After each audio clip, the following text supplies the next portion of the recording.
I, 38F, have always been the anxious one in my marriage to Leo, 40M. That was the role he assigned me. Anytime my gut told me something was off, it was my paranoia. Clara, you're going to destroy us with these suspicions, he'd say. For years, I believed him. The turning point came 3 months ago. Leo was on a 4-day business trip. On the second night, I had a nightmare and, on a whim, checked the location services on our phone plan. His phone wasn't at the conference hotel. It was at a boutique resort an hour away. The next morning, it was back at the hotel. When I asked him about the resort, he scoffed. Are you checking my location now? This is exactly what I mean. You're paranoid. He claimed a group of colleagues went for drinks at a suite there. He sounded so genuinely hurt by my suspicion that I almost backed down. But for the first time, the anger was stronger than the self-doubt. The next day, I contacted a private investigator. For 2 weeks, I played the part of the dutiful wife while the PI did his work. The report arrived in a plain manila envelope. It was worse than I could have imagined. It wasn't just one woman. It was 3 in different parts of the city. The PI had included photos. Leo holding hands with one woman, kissing another in a bar, and entering a hotel with a third. The dates corresponded with his late nights at the office. That night, I waited. He walked in, dropped a kiss on my forehead, and asked, "Tough day, babe?" "You could say that," I replied evenly. "Leo, I've been thinking about what you said, about how my paranoia is destroying our marriage." He sighed. "Clara, can we not do this tonight?" "No, I think we should," I said, sliding the manila envelope across the table. "You might be right." He opened it. I watched as the color drained from his face. He flipped through the photos, his hands shaking. "Clara, this isn't what it looks like," he stammered. "Isn't it?" I asked. "Because it looks like you've been very busy." He sank into a chair and started sobbing. "I'm so sorry, Clara.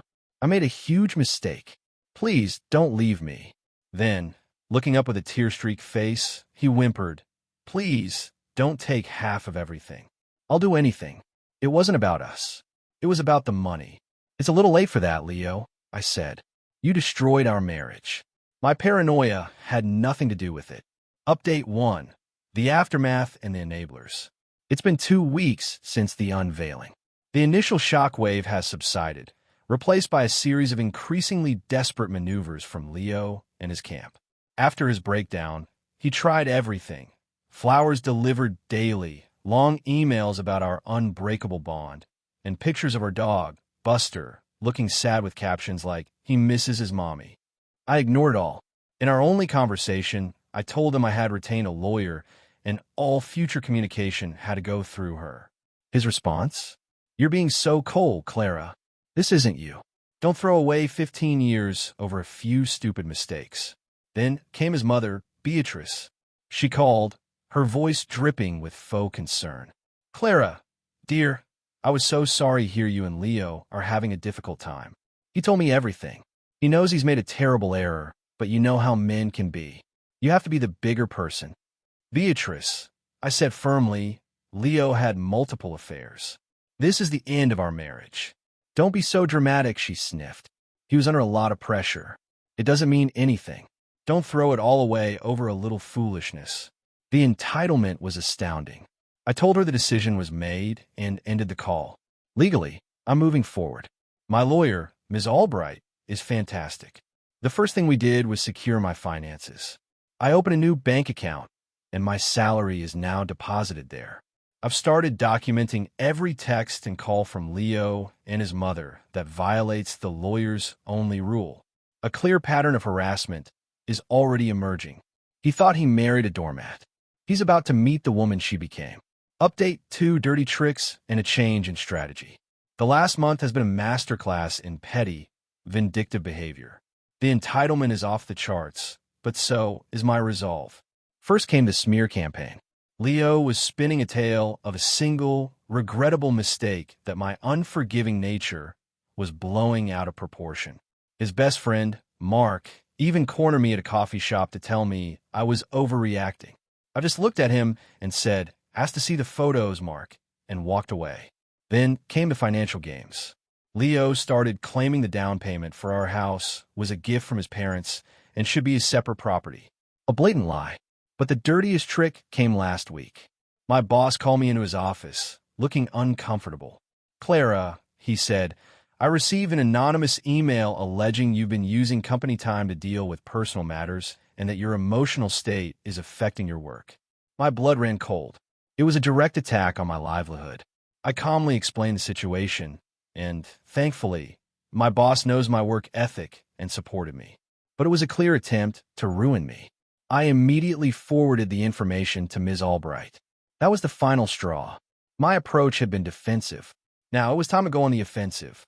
This wasn't just about getting my fair share anymore. This was about justice. Ms. Albright and I had been digging into Leo's finances. He had always been secretive about a brokerage account he managed, claiming it was his hobby. We subpoenaed the records. We hit the jackpot. He had been siphoning money from our joint savings into this hobby account for years, funding his lifestyle and his affairs. The PI report had been the spark. This was the inferno. The man who had cried about me taking half of everything had been actively stealing from me for years. Ms. Albright was practically giddy. "This isn't a 50-50 split anymore, Clara," she said. "This is fraudulent dissipation of marital assets. We're going for everything he hid, plus damages. The next step is the deposition. The man who called me paranoid will have his lies dissected under the harsh, unforgiving light of the law. He wanted to fight. He's about to get a war." Final update, the sweet sound of silence. It's been 6 months, and as of last week, it's officially over. The divorce is finalized, and the outcome is more satisfying than I could have imagined. The deposition was a turning point. Leo walked in with a smug confidence that evaporated as Ms. Albright laid out our evidence. The PI report, the financial statements showing the siphoned money, and the record of the anonymous email to my boss. By the end, he was a stammering, sweating mess, repeatedly saying, "I don't recall." Faced with irrefutable evidence of financial fraud, his lawyer advised him to settle. The final agreement was brutal for him. I was awarded the house, free and clear. I also received 70% of the total marital assets, which included the money he had fraudulently hidden. To top it off, he was ordered to pay all my legal fees due to his bad faith tactics during the proceedings. The man who begged me not to take half ended up with barely a quarter. The fallout has been swift. His friends have distanced themselves now that they know the full story. He had to sell his prized sports car to cover his bills and is now living in a small, rented apartment. As for me, I'm thriving.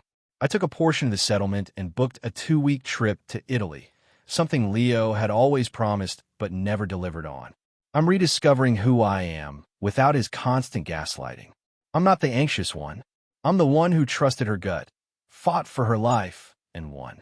The paranoia is gone, replaced by a quiet, unshakable confidence. He accused me of destroying our marriage with suspicion.